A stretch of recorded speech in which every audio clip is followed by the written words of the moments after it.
Clasificación B, bajo supervisión de un adulto.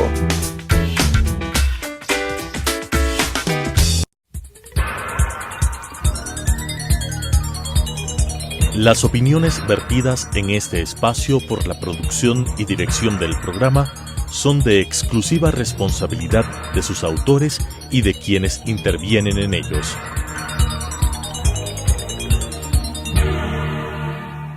Telesucesos Canal 29 presenta Enfoques, pensamiento libre y crítico. Día a día buscaremos diferentes visiones para la comprensión de la realidad del tercer milenio. Enfoques, un espacio que une noticia, análisis y opinión. Bienvenidos.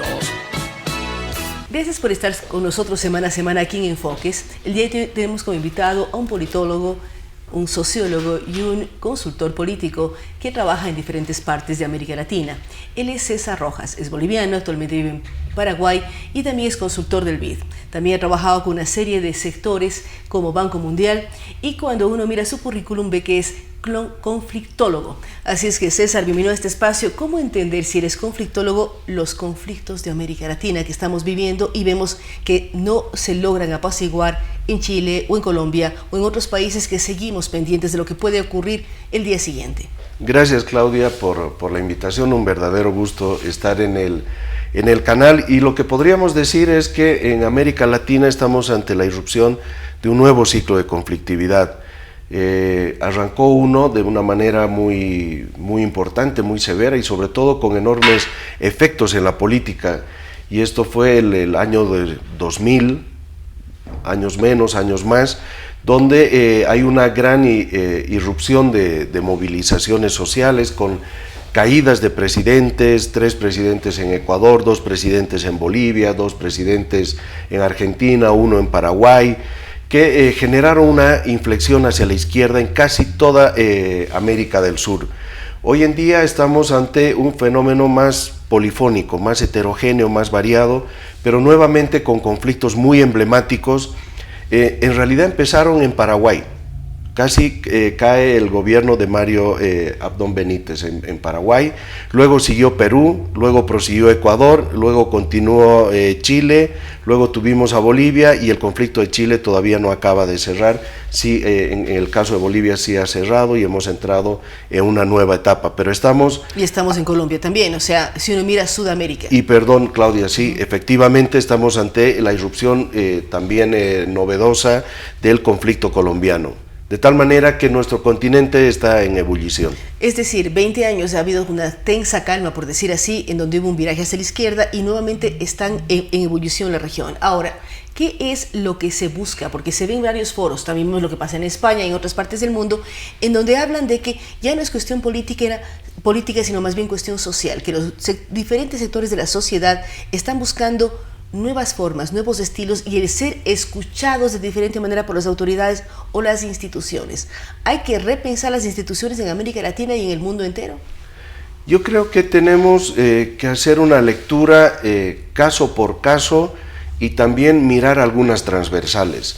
Si miramos a nivel internacional, ciertamente la crisis financiera global que arranca el 2008 y que ha generado enormes impactos sobre las sociedades, han generado estas movilizaciones fundamentalmente en España, en Grecia, que también tuvieron implicancias políticas. En el caso de Grecia van a generar un gobierno de izquierda, en el caso de España van a generar la irrupción del partido Podemos, en el caso de Estados Unidos también hubieron movilizaciones importantes, estas del 99,1%, que tienen que ver con un reclamo respecto al tema de la desigualdad. Entonces, la crisis financiera global puso en el tapete el tema de la desigualdad en las sociedades democráticas occidentales. Es decir, no basta el bienestar, no basta el que hubieran sacado a gruesos sectores de la población de la pobreza, sino hay que cerrar las brechas de la desigualdad, porque las brechas de la desigualdad son perversas para las dinámicas sociales. Y el fenómeno chileno, fíjate cómo se conecta también con estos movimientos. Diríamos que respecto a las otras movilizaciones de América Latina, tienen una mayor conexión con estas sociedades democráticas occidentales que con las restantes de América del Sur. En el caso chileno también estamos frente a la novedad de que una sociedad que ha ido bien en términos económicos, con una enorme estabilidad política, que es el país que más ha reducido la pobreza y que ha generado una mayor clase media, sin embargo ha generado también una mayor desigualdad, y ahora la demanda de esos sectores, fundamentalmente de clase media y también con el apoyo de sectores populares, tiene que ver con la desigualdad. Los movimientos en el resto de los países son de corte diferente. En el caso boliviano, yo te diría que nosotros en este último conflicto hemos pasado de vivir la democracia como una fórmula política a empezarla a vivir como una pasión política.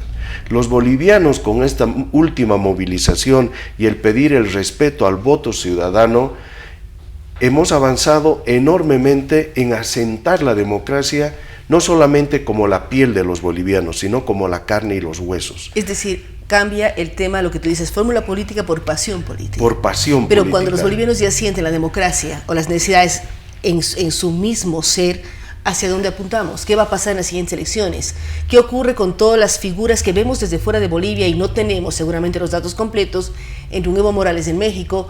¿O qué pasa con los posibles candidatos a ocupar la primera magistratura del Estado en Bolivia, en donde además tendrán un recambio íntegro del propio Parlamento boliviano? Yo creo que en el caso boliviano estamos ante la capacidad de metabolizar dos insurrecciones enormemente importantes que hemos tenido.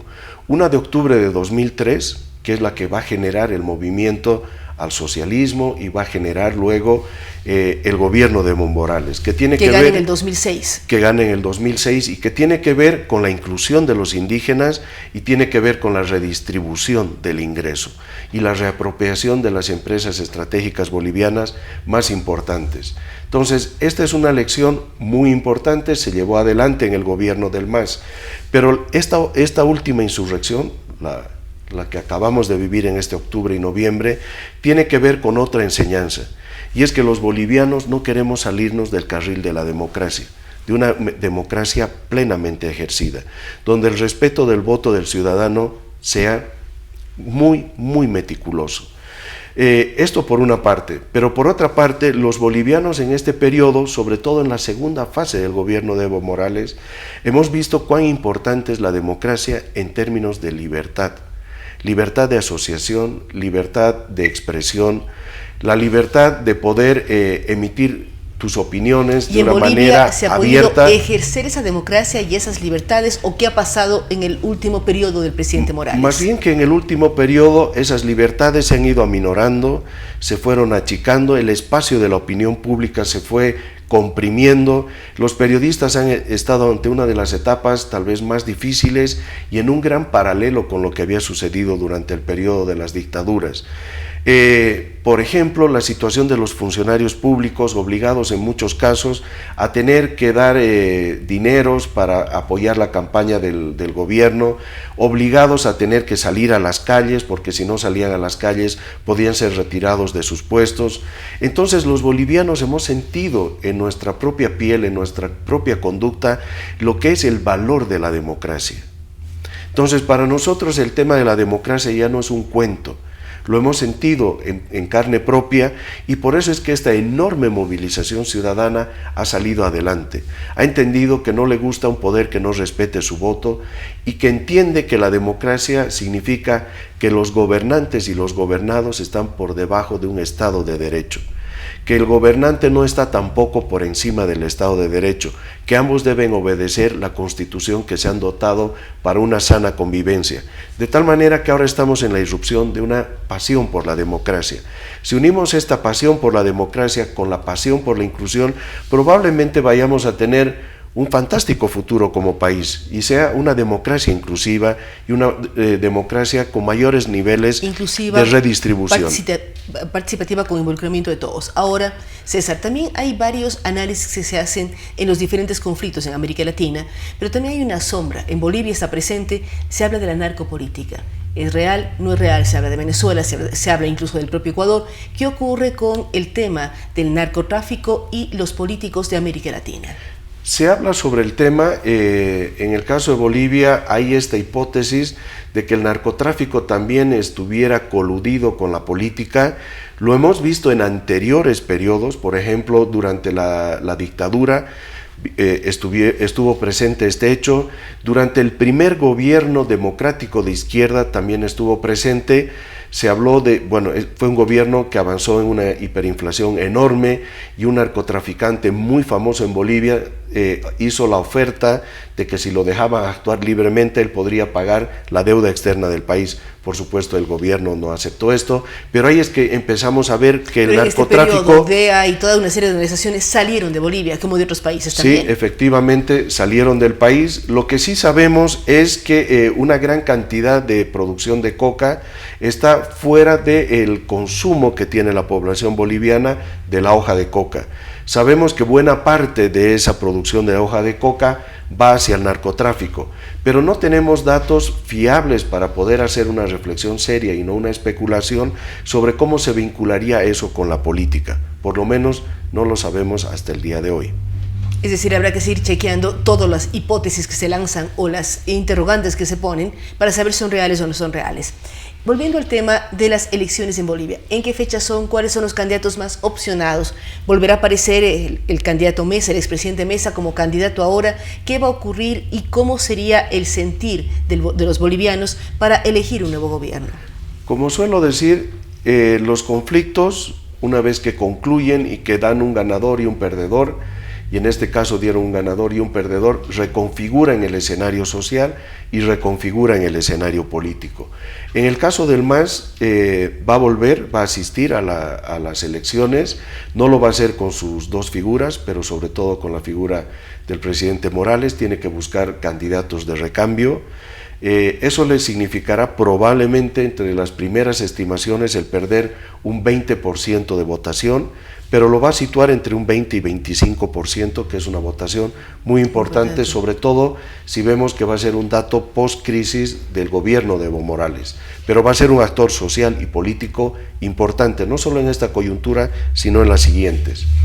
En el caso de Carlos Mesa teníamos un candidato que en la anterior elección era visto como la única opción frente a Evo Morales.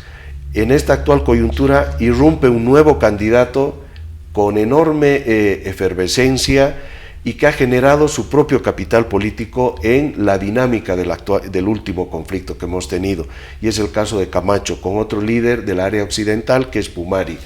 De tal manera que ahí vamos a tener una gran sorpresa y hay una enorme interrogante de cuánto es que puede lograr. Pero ciertamente Camacho ha generado este capital político, es visto como una especie de salvador de la democracia y muchos bolivianos hacen esta asociación y sin duda van a poner su voto en las urnas para apostar por su candidatura. No sabemos qué planteamientos puede tener en términos de manejo económico, de manejo institucional, de visión del país, pero probablemente eso se vaya a decantar en las actuales en las elecciones. Y luego tenemos unos candidatos más marginales, el candidato Chi, que tuvo una votación de 8%, probablemente ese dato también se vaya a replantear en el nuevo escenario electoral. De tal manera que vamos a pasar de la efervescencia de las calles a la efervescencia de las urnas. Las elecciones, ¿en qué fecha son? Si nos recuerda, ¿hasta cuándo sabremos qué pasa o cuándo se rearma todo? Porque tienen que llamar a una serie de procesos. ¿En qué tiempo se estima que será el proceso electoral? La fecha se está determinando, pero sabemos que será hacia el mes de abril. Ese es el mandato que tiene el nuevo Tribunal Electoral. Estamos en un proceso rápido y urgente para reconstituir todo un tribunal electoral, es decir, el Tribunal Electoral Nacional y los 9 departamentales. Este proceso de fraude que hemos vivido nos va a dar un descampado a nivel institucional. Hay que reconstituir como 52 vocales, todos los profesionales, sobre todo los que llevan el aspecto informático, de tal manera que hay una reingeniería importantísima, y el país ha pedido que quienes lleven esas vocalías, que son las figuras representativas, directivas de los órganos electorales, sean notables, sean figuras de un enorme capital social. Hemos tenido una gran señal con la elección del vocal que le corresponde por constitución a la presidenta, es decir, de los 7 vocales nacionales. Uno nombra el presidente de gobierno. El presidente de gobierno nombra uno y ha elegido una figura muy notable, muy destacada, además a nivel de América Latina, es muy conocido, y él ya ha sido presidente del órgano electoral hace 14 años atrás, de tal manera que ha sido una gran señal de confianza hacia la ciudadanía. Vamos a mirar qué ocurre ahora. También hablar de Bolivia, uno piensa bastante en Ecuador. Hace unos días César decía las similitudes de nuestras ciudades. ¿Cómo lograr un gobierno que unifique Bolivia? En el caso ecuatoriano hablaríamos de Quito, Guayaquil, pero ¿qué pasa con La Paz, Santa Cruz y otras ciudades importantes que a veces se sienten casi como repúblicas autónomas frente a lo que ocurre en el poder central? En el caso boliviano vivimos un proceso interesante y lo hemos vivido en la actual coyuntura de esta insurrección ciudadana. Santa Cruz, en un momento de la historia, se pensó frente a Bolivia. Se pensó y se planteó como una opción y conformó durante sobre todo los 3 primeros años del gobierno de Evo Morales lo que se llamaba la media luna, digamos en diferencia respecto al occidente de Bolivia, mucho más indígena, si tú lo quieres denominar de esa manera. En la actual insurrección ciudadana, Santa Cruz se ha dado cuenta que para su viabilidad necesita mirarse dentro de Bolivia. Y este ha sido un gran avance, de tal manera que se han visto una gran cantidad de banderas bolivianas y se ha visto que no es que han abandonado su identidad regional, sino que la han subsumido dentro de una más grande, que es la boliviana.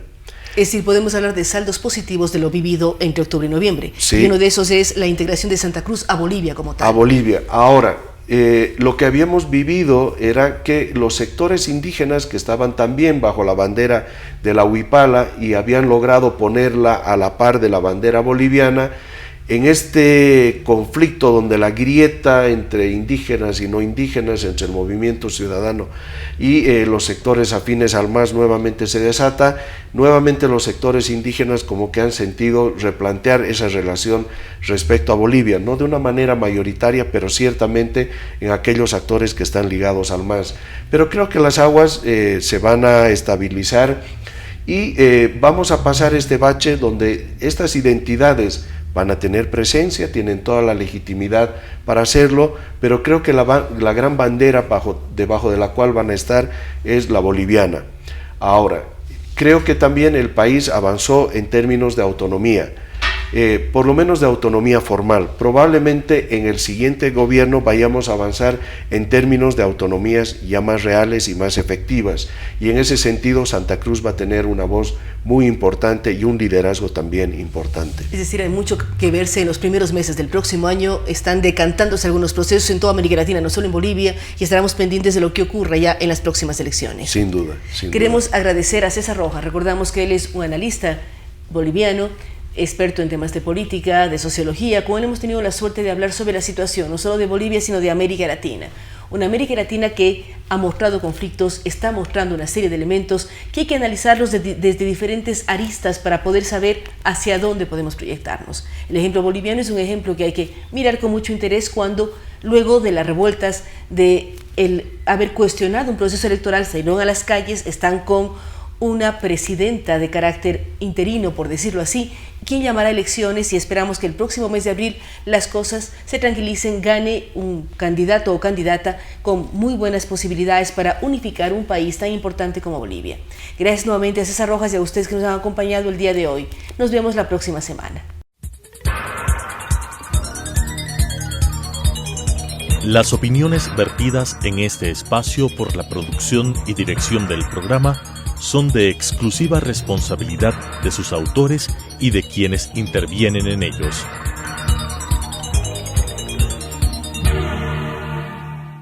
Telesucesos Canal 29 presentó Enfoques, pensamiento libre y crítico. Día a día buscaremos diferentes visiones para la comprensión de la realidad del tercer milenio. Enfoques, un espacio que une noticia, análisis y opinión.